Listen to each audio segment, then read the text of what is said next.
Hello everybody, Brett Rice from coreVISION Financial Group coming to you today with another video in our series on financial topics. Today I'm going to be joined by Brent Thoman, and we're going to talk about common scams that people see today, whether it's, online, in the mail, email, social media stuff. We're going to talk about all different kinds, popular things that we hear about and the media says are the most popular ones out there. So Brent, thanks for joining us this morning. Appreciate you being here. Thank you, Brett, for having me. Yeah, so real quick, introduce yourself, talk about what you do, what you've done. My name is Brent Thoman. I'm a partner at coreVISION Financial Group. I've been in the business for 25 years. I actually entered the business after graduating from college and entered with my father, and I've enjoyed all 25 years, and things have progressed. Again, we're talking about scams, online scams, things like that. That is something, when I started in 99, that was not anything that was talked about. So society has progressed many, many things with technology. So we're going to talk a little bit about that today. Yeah, and we know this because we use social media and other avenues. There's just so many different ways to make contact with people nowadays. Yeah. Whether it's an email, a social media post, a direct message on social media, phone calls. With cell phones now, right? Everybody's got a phone in their pocket, and you can call them. You can send them a text message, right? Click on a link. All of a sudden, you don't know where you're at, but the page looks like it's really the United States Postal Service. Funny we bring that one up, right? We both, I think, got a USPS text here recently in the last week or two that said our package was delayed. We needed to click on this link to check on it. That is, again, one scam that has been coming around quite frequently in the last couple of years. But it's funny that you mentioned that because I did get one here recently. So I clicked on the link. So.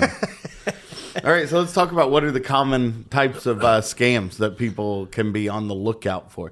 Because, right, what we're trying to hope to do today is educate people on what's out there about just doing a little bit of due diligence, being aware, hey, is this a scam? I think you should look through at everything with that rose-colored lens being like, hey, is this real? Does it sound too good to be real? You're exactly right. So, yeah, we'll talk about quite a few things today. I'll start off with what they call phishing, email phishing, getting an email that looks like it's from a credible source saying, hey, we need you to click this link to verify either your phone number, your social security number, things like that. It's just too easy now that you might get a email from, let's say, a company that you've ordered from before, and you click on a link and it looks like the website you're going to. Oh, yeah, I ordered. Let me check this out. I got to verify my credit card number, something like that. Just be very, very skeptical. A lot of times the easiest is just hover over that address before you click on it. And what happens is it brings up the actual website.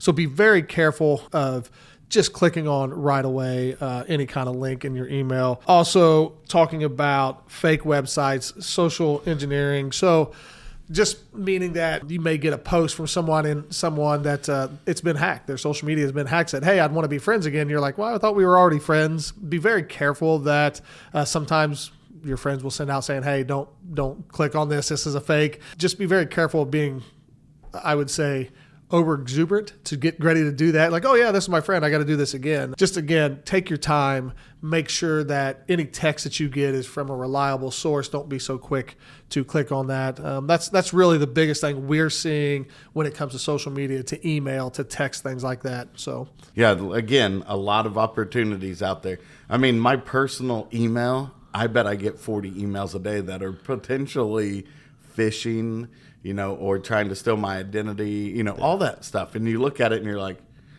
something just doesn't seem right about that. Misspelling. Some of the word is capital. Some of the word is lowercase. There's some type of punctuation in there. You just look at it and you're like, it's really close, but it's not exact. And you're right about hover over it and see what that real web address is that's going to come up there. Anything that you're unsure about, just don't click on it. Yeah. No, you're exactly right.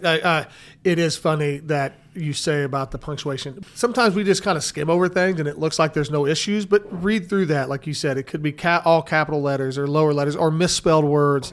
If you see that, it's a pretty high probability that it's a scam. So be very careful and very cognizant of that when you're reading your email. Oh yeah, this looks good. But if you actually take the time, all of a sudden you see 7 misspelled words, I'm going to guess that's not going to happen from someone sending it to you. So be very careful when you're doing that. Right. And they may not, be trying to get your bank routing information. They may be looking for your date of birth. Yes. They may be looking for the last four of a social, they're just trying to gather pieces. And over time, they feel like they're going to get enough of your information that they're going to be able to use it to do something. Exactly. And the next thing would be phone calls, right? I mean, Social Security, Medicare, you're getting calls saying, hey, we need, you're going to get an email saying we're stopping your benefits until you call this number to verify certain things. So again, be very, very careful. What I would do is if you get the email that says that and it's got a phone number, don't call that phone number. Go online, Google Social Security, look for that phone number, call that phone number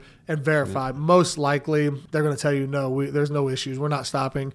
A lot of these text or emails are something you got to do urgent. They're going to stop. You're going to lose benefit. A lot of that stuff is to scare tactics for you to do it right away. So be very, very careful. Social Security and Medicare doesn't move very quickly anyways. So always go check the number of anything that you see that says you call this number quickly. I know with my credit card as an example that I'll get an email or a text, because I have a lot of things come to that, saying we need you to click on this to verify your last four of your Social Security or your last four of your credit card number. I right away go to the back of my credit card, get that number, call them to verify, and they'll tell me, yes, we do need this, or no, we did not. So be very careful of that. So phone calls, pressuring you to give your information over the phone, being your Social Security, your date of birth, be very careful that check the phone number somewhere other than the email or text that you got. That's what I would say is the biggest thing. Just be diligent. Don't be ready to just do it right away. Too many times they're trying to put pressure on you to do it right away. Yeah, and with Social Security, Medicaid, Medicare, all of that stuff, they're going to send you something in the mail and ask you to call them. They're not going to call you out of the blue and be like, hey, your benefit is about to stop if you don't give us the last, your Social Security number. Exactly. You're exactly right. I mean, you're hitting on a key point. You call them, be like, hey, I just want to verify. And if somebody tells you, no, you can't do that, that's because they don't want you to call Social Security and verify that. You're exactly right. Yeah. So what other kind of scams we got going on out there? So I would say some of the ones you also, again, getting an email, lottery and prize scams. Hey, I need you to click on this, or we need you to send $50 to unlock $10,000. The biggest thing I'm going to say right now is if it seems too good to be true, it probably is. Very seldom are you going to get $10,000 for giving them $50 or to verify this. Just, again, be on the lookout for text messages, emails, phone calls that you've won something that you have no clue why you would have won, but it just sounds, okay, all you got to give is this, and then I'm going to get this money, or send this money here and we'll release your winnings. Again, sounds too good to be true, most likely is too good to be true. So just be very, very careful of doing anything like that. If you're concerned, watch on Netflix the Tindler Swindler, and that's what that guy did, right? He'd be like, "Hey, my bank account's frozen. I can't get because I'm in a different country. Can you loan me $200,000 while I wait for this $1 million to get freed up?" Yeah, it's just a scam, right? You got to find a new person to keep funding your money because the old person now has got the police looking for, so they got to keep moving on and to the new person.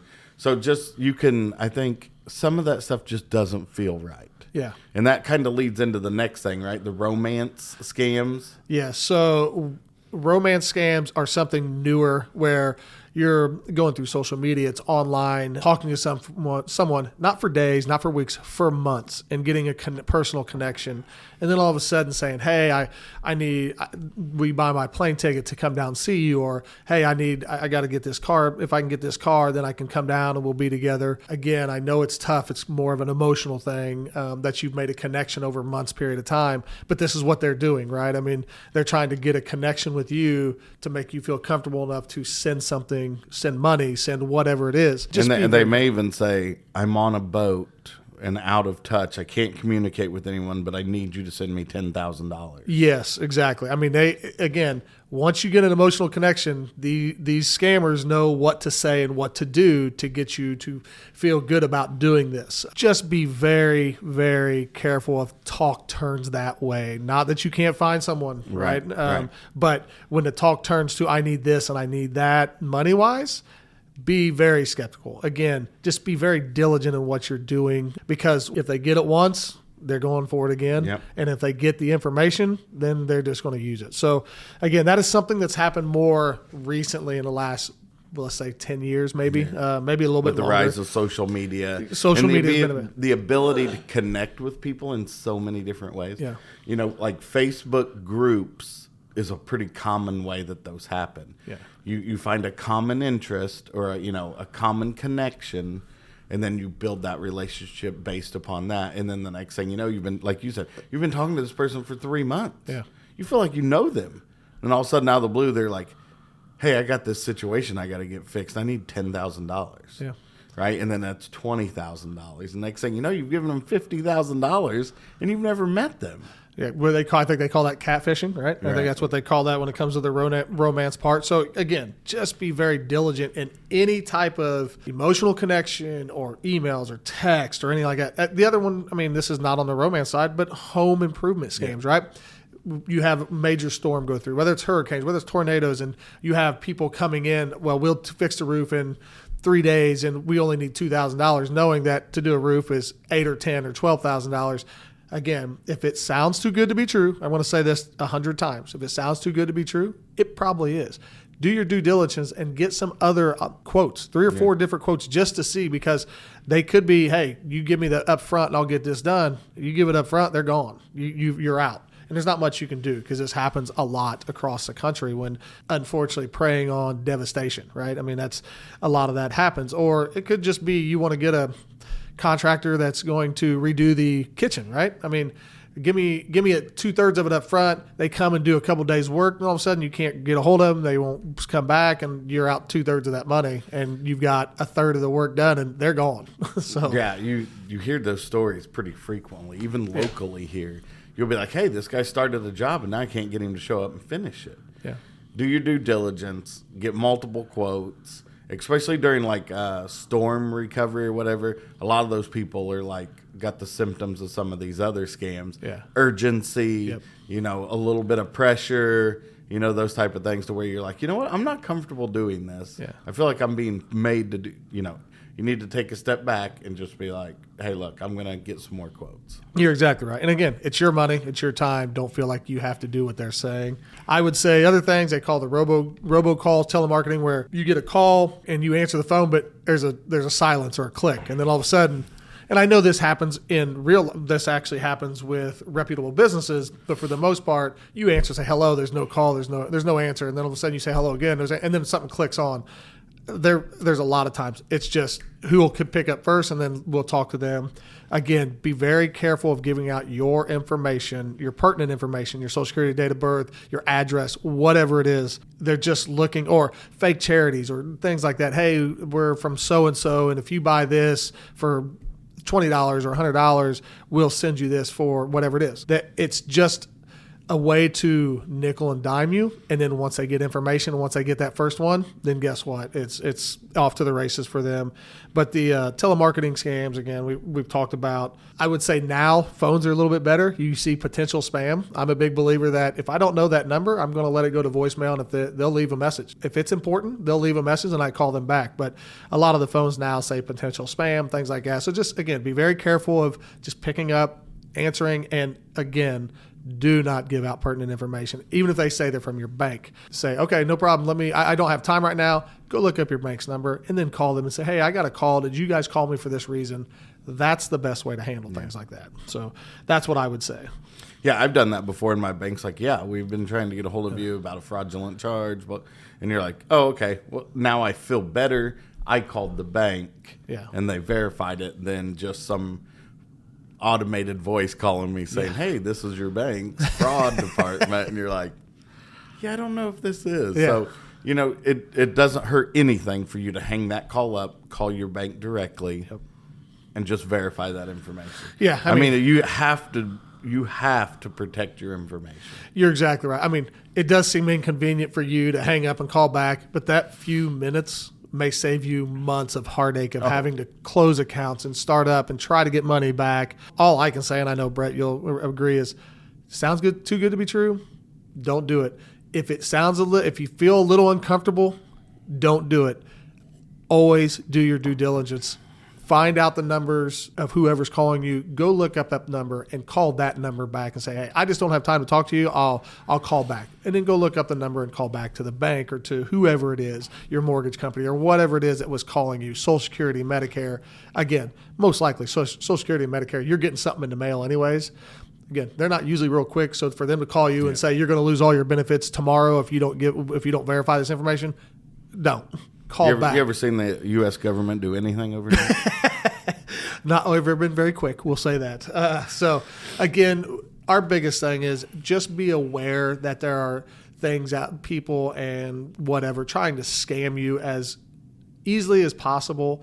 Just take some time and do due diligence. And talk to your friends and family. Yes, exactly. I mean, I guarantee you could probably go call 5 friends and 2 of them said, yeah, I got an email that wasn't it, or I got a text from this. Don't. So just, again, be very aware. And if you're with older parents that, again, they seem to target them, because they can find databases of age and things like that.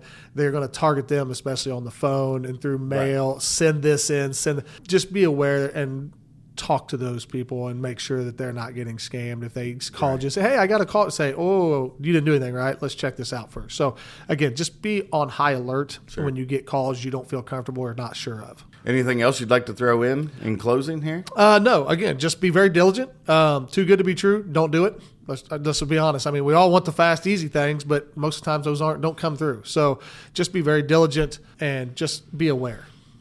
Yeah, I agree. That's good information.